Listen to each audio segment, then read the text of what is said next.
Salut à tous, Steve, supporter of Marseille. Voilà, saison terminée, on va débriefer ensemble ce match. OM Amiens, 38e journée de Ligue 1, victoire 2-1, c'est parti.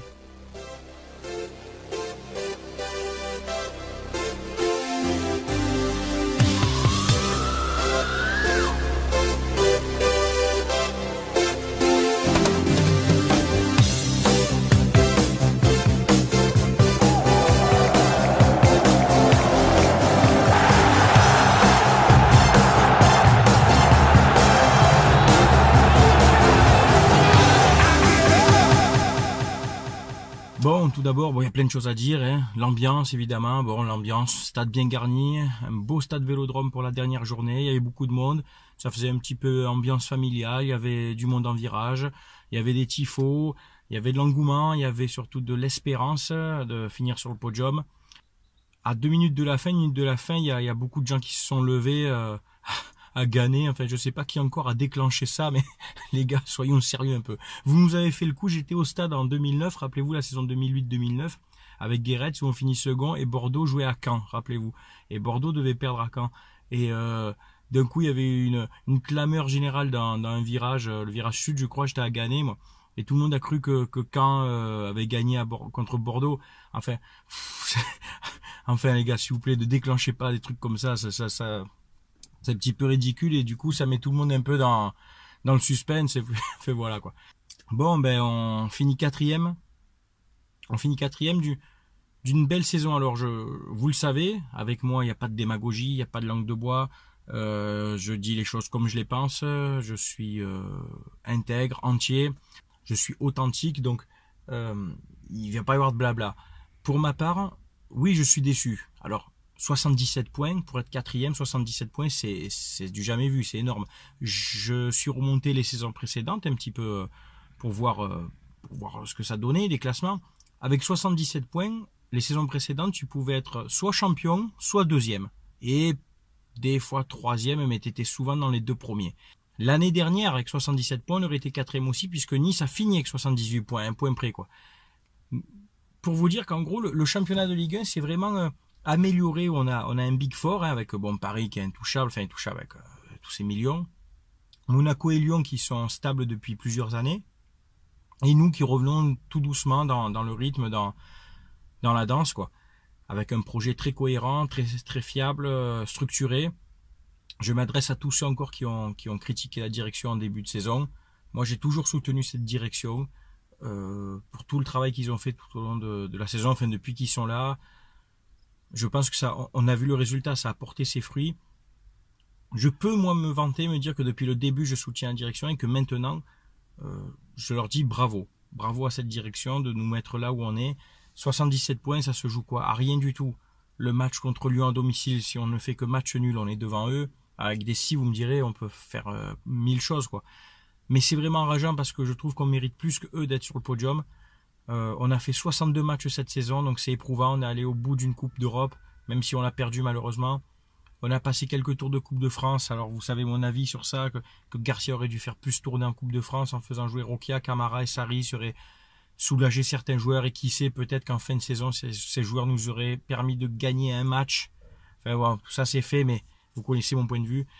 Donc voilà, c'est une saison assez aboutie, complète, avec un groupe. C'est surtout, on a vu ressortir un groupe homogène, un groupe solidaire, unique, tout le monde tiré dans le même sens. Il y a une ferveur populaire qui n'était plus là depuis quelques années derrière ce club. Alors moi, vous le savez aussi, les émotions, je l'ai dit, les émotions c'est bien beau, ça remplit le cœur, mais ça remplit pas l'armoire de trophées. Là, on finit quatrième. On va encore jouer l'Europa League, bon, en évitant les 2 tours préliminaires au mois de juillet, c'est pas plus mal. Mais il va y avoir un manque à gagner financier, il faut pas se leurrer. Quand Lyon et Monaco vont engranger à peu près une quarantaine de millions de participation, rien que pour la participation en Ligue des Champions, et plus après les droits TV, et quand nous en Europa League, on arrive en finale pour à peu près prendre 25 millions, et encore, il faut arriver en finale. Vous voyez ce que je veux dire, quoi. Enfin, il va y avoir, Lyon et Monaco vont encore creuser un écart financier, et donc faire recruter, faire venir des joueurs qui vont vouloir jouer la Ligue des Champions, quand nous on va peut-être récupérer des seconds couteaux. C'est pas un manque de respect de dire que des joueurs qui viennent pour jouer l'Europa League sont peut-être pas autant ambitieux que ceux qui vont jouer la Ligue des Champions.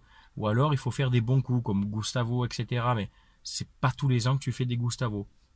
Il y a la rumeur Balotelli, bien sûr. Balotelli, il va venir, il va pas venir. Ça, honnêtement, je sais pas. Vous le savez. Moi, je vous le dis, hein, je m'en cache pas. Je n'ai aucune source. Je n'ai zéro source. Je fais comme tout le monde. Je vais sur les réseaux sociaux, je regarde les actus OM tous les jours. Moi, je suis connecté. Twitter, Facebook, les médias, le Phocéen, etc. Les infos qui paraissent à peu près fiables, je vous les transmettrai, mais je n'ai pas cette prétention et surtout cette mythomanie de dire que j'ai des sources, parce que je vous préviens les gars, pour ceux qui me suivent, ceux qui me connaissent, à partir de maintenant jusqu'à la fin du mercato, ça va être le grand show des mythomanes. Ah, moi j'ai ci, moi j'ai ça, moi j'ai entendu ça, bruit de couloir, on m'a dit, mon petit doigt m'a dit, je connais quelqu'un. Non, je vous le dis tout de suite, moi j'ai 36 ans, ça fait 20 ans que je suis des mercatos, parce qu'avant 15 ans, bon, on comprend pas trop grand chose au mercato, tout ça, etc. Ça fait depuis que j'ai 16 ans que je suis de l'actu mercato, et c'est chaque année pareil, et maintenant d'autant plus avec les réseaux sociaux où tout le monde veut tirer son truc, tout le monde veut donner sa soi-disant news en disant c'est moi qui l'ai donné le premier, ou alors en balançant du fake complet, quoi. Croyez mon expérience, ne croyez pas tout ce que vous allez voir sur Facebook, Twitter, etc. Il y a aussi les agents qui maintenant utilisent les réseaux sociaux pour lancer des rumeurs, pour valoriser un joueur. Forcément, avant, il n'y avait pas tout ça. Donc, à part passer par les journaux papier, la Provence, etc., pour lancer des rumeurs, mais les agents avaient peu d'influence dans le monde du foot au niveau communication. Pour faire grimper la cote d'un joueur, c'était souvent en intra entre clubs. Là, aujourd'hui, tout le monde peut voir une rumeur sur Internet, etc. Et beaucoup d'agents, beaucoup de journalistes qui sont un petit peu en accord pour faire grimper la cote des joueurs, utilisent ça. Donc, ne croyez pas tout ce que vous allez lire, s'il vous plaît. Ne tombez pas dans le truc. Moi, comme je dis, tant qu'un joueur n'arrive pas à la commanderie, pour moi, il n'est pas à l'OM. Voilà, vous le savez. J'ai mis la casquette Puma. C'est un symbole, puisque c'était le dernier match sous Air Adidas. C'est bien de le signaler, pas beaucoup en parlent. Moi, je trouve que c'est bien de changer, de passer à Puma. Puma, ça va être un renouveau aussi. C'est à l'image du projet, c'est un plus, c'est du dynamisme, c'est redonner un coup d'élan. Et surtout financier, Puma va donner plus qu'Adidas. Pour ceux qui me connaissent, la famille, mes amis proches, pour ceux qui me connaissent depuis des années, moi je mets du Puma. 9 vêtements de sport sur 10 que j'ai, c'est du Puma, les gars. Donc je mets pas du Puma pour faire, on va dire, du footix de marque, hein, comme je vois certains. Moi, je mets du Puma depuis à peu près 2002. Donc, ça fait plus d'une quinzaine d'années que je mets du Puma. J'ai des t-shirts, etc. Enfin, je te raconte ma vie. Et je suis content que Puma prenne l'OM. C'est une marque dynamique qui va faire des beaux maillots. Alors, pareil, il y avait eu les rumeurs des maillots qui étaient sortis, etc. Et tout le monde s'est jeté dessus. Et moi, je vous avais dit, attention, arrêtez de croire tout ce que vous voyez. On verra ce qui va sortir officiellement début juin. Fin juin, début juillet, de ce que va faire Puma, et vous verrez que ça sera de beaux maillots, j'en suis persuadé.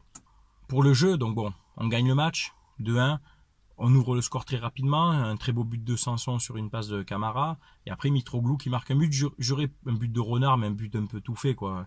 J'aurais préféré que Ocampos marque le but, serait crédité Thauvin d'une passe décisive, car après Mitroglou certes a mis un but, mais il en a loupé pas mal. En première mi-temps, il loupe aussi un centre qui lui arrive quasiment au point de pénalty. Il tire au-dessus. Je crois que le ballon est sorti du stade. Il est encore en train de rebondir sur le boulevard Rabato. Enfin, je sais plus où, on n'a pas retrouvé le ballon. Et puis en deuxième mi-temps aussi, où il est un peu court, il est un peu lourd. Alors bon, ok, il met des buts, ok, il est là, mais que ce soit lui ou Germain, les gars, je crois que c'est pas suffisant. Si on veut passer un cap, si on veut vraiment titiller les gros, parce que voilà, Paris, Lyon, Monaco sont les gros, et on a vu que cette année on a eu des difficultés contre eux puisqu'on a gagné aucune équipe.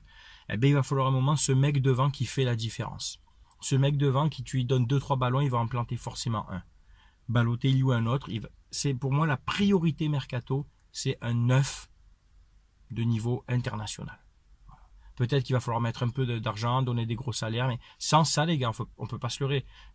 Thauvin a mis 22 buts, c'est vrai, mais Thauvin n'est pas neuf. Thauvin ne joue pas en pointe. Thauvin s'est créé des occasions. Thauvin, contre les grosses équipes, vous savez, on le voit pas trop. Il faut ce gros neuf, ce mec qui va te planter des buts, quoi. Sans ça, on va encore galérer dans les matchs importants. Cette année, on prend 2 points sur 18 contre les gros. Alors c'est vrai que ça se joue à rien. Ce championnat se joue à des détails. On fait match nul contre Paris. j'étais au stade contre Paris. C'est vrai qu'à 2-1, on avait la balle de 3-1 que Sanson vendange complètement. J'ai encore la haine de ça. Et après, il y a Cavani qui met ce coup franc. Voilà, il le tire 10 fois, il le met une fois, quoi. Après, contre Lyon, à domicile, j'étais aussi, où on prend ce but à la dernière minute aussi. Enfin, voilà, c'est des erreurs de fin de match, de concentration qui font qu'on perd ce podium, quoi.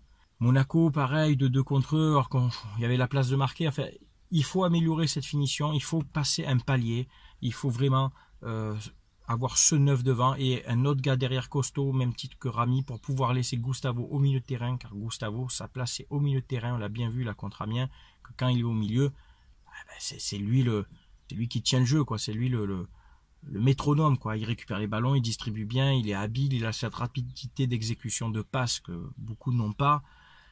Et puis on aura Rami, Camara, Rolando s'il veut rester, moi je dis il est le bienvenu en tant que 3e ou 4e défenseur central. Et puis Abdenour va repartir gentiment comme il est venu, c'est-à-dire avec aucune capacité, aucun talent, et bien il repart pareil. Et il faut ce défenseur central en plus. Voilà. Après voilà, Lyon-Nice, Nice a joué le jeu. On peut pas leur en vouloir. Nice a joué le jeu, ça s'est joué à rien aussi, à un but. Alors Depay, putain de Depay, en fait, Depay, il leur offre le podium, sans déconner. C'est lui qui marque contre Paris, c'est lui qui marque contre nous à la fin, et c'est lui qui met 3 buts contre Nice, quoi. Ce mec-là était transparent tout le long de la saison, et sur 3 matchs, il les met sur le podium. C'est rageant, quoi. Enfin voilà. Le jeu du match, je vais pas trop développer, puisque voilà, comme je vous dis, on menait 2-0 rapidement. Amiens est revenu au score sur une action un petit peu cafouilleuse, quoi, hein. Ça rebondit sur Sanson, sur une relance dans l'axe encore. On va encore me dire que c'est la faute de Mandanda. Non, Sanson loupe son contrôle complètement. Et puis derrière, il n'y a pas ce pressing. Et puis c'est à la limite du hors-jeu, etc. Basta. Nous, derrière, on vendange. Eux, ils sont peu dangereux. Puis on a géré le match. Il n'y a pas grand-chose à dire sur ce match. On avait tous la tête à voir ce qui se passait à Lyon. Puis voilà, donc moi, pour ma part, je vous le dis, je suis un peu... je suis déçu. Parce que l'Europa League, c'est bien beau, mais on aurait passé en Ligue des Champions. Je pense qu'on aurait pu attirer d'autres joueurs. Je pense que le projet aurait peut-être pris plus d'ampleur plus vite. Bon, comme je vous ai déjà dit, 77 points, c'est énorme. 77 points, 4e, parce qu'on a un Big Four et on le voit d'ailleurs, hein, il y a quelques années, pour se maintenir, il fallait avoir 42, 43 points. Maintenant, pour se maintenir, il te faut à peu près 38 points, puisque les points que les petits ne prennent plus sont forcément distribués ailleurs. Alors certes, ça met un gros écart entre les grosses équipes et les plus faibles. Est-ce que c'est un mal pour la Ligue 1? Je ne crois pas. Au contraire, d'avoir des stars, il faut le dire, que ce soit Paris, Lyon, Monaco et nous, fait que la Ligue 1 prend plus d'ampleur. La Ligue 1 attire plus de visibilité, donc plus de droits TV. Et certes, les petites équipes en payent un peu le prix, mais elles ont aussi ce bénéfice de jouer contre 4 grosses équipes tout au long de la saison et donc de se mettre en avant aussi. Je pense que c'est bénéfique. Que Paris en soit là, c'est bénéfique un peu pour la Ligue 1, etc. Lyon, Monaco et nous qui suivons. Il y a Saint-Etienne qui va être acheté et je leur souhaite vraiment d'avoir un projet cohérent car c'est quand même un club historique. Et puis il y a Lille avec son projet aussi, on verra ce que ça donnera, si ça se développe bien ou pas. Voilà, je voulais tous vous remercier tout au long de la saison pour votre soutien, pour vos messages d'encouragement, pour vos partages, pour vos dédicaces, enfin, etc. Je fais une dédicace aux supporters de l'OM qui sont en Algérie, au Maroc, Tunisie, je vous l'avais promis, aux Comores aussi, enfin en Afrique. Je fais une dédicace à mes potes qui sont à Londres, West London, qui supportent Chelsea, je crois, ils se reconnaîtront. Dédicace aux supporters qui sont en Suisse et limitrophes, Vivian, qui est reconnu. Dédicace à mon pote Mehdi avec qui j'échange beaucoup, qui a un avis très très intéressant et pertinent en général sur les choses qui touchent le foot en général, car il a une grosse culture foot. Il est dans mes contacts, vous pouvez le voir, il commente souvent mes publications. C'est quelqu'un avec qui on peut échanger ballon et c'est très intéressant. C'est pas un mec qui gueule ou dans sa voiture ou qui va faire des analyses de piliers de comptoir. Voilà. Pour ma part, je m'excuse pour le retard aussi du débrief. Dimanche, grosse journée, on travaille. Donc, voilà, je te raconte un peu ma vie, les gamins, tout ça, on travaille, on n'était pas à la maison. J'avais pas voulu le faire non plus samedi soir en me jetant dans ma voiture vite fait, là, comme un tchapacan, là, qui a 23h, il faut absolument qu'il fasse son débrief. Non, moi j'ai pris le temps d'analyser, puis je l'avais un peu mauvaise. Donc j'ai attendu aujourd'hui, voilà, je vous le fais 48 heures après, mais ça n'empêche pas de penser à vous et puis voilà. Alors, le débrief est un peu long parce que c'est le dernier de la saison. Ça me fait plaisir d'échanger avec vous. C'est toujours sympa de lire vos commentaires. Vous le savez, avec moi, on parle foot. Ici, on parle foot. On parlera toujours foot. Je respecte les avis de chacun, toujours dans le respect. On est là pour parler ballon, analyse tactique. Tout le monde est bienvenu. On va essayer de développer un peu plus la page pour la saison à venir. J'ai quelques idées. Et puis je vous souhaite à tous de passer de bonnes vacances. Pour ceux qui sont en vacances bientôt. Je ferai quelques interventions mercato, comme je vous dis, de ce que moi j'ai lu. Je n'ai aucune source. Et puis, de temps en temps, je ferai une vidéo par-ci par-là, un peu drôle aussi, parce que je sais être drôle pour ceux qui me connaissent. Pour le foot, je suis sérieux, mais à côté, je sais déconner. Voilà. Bonne semaine à tous, portez-vous bien, et puis à très bientôt. Ciao tout le monde!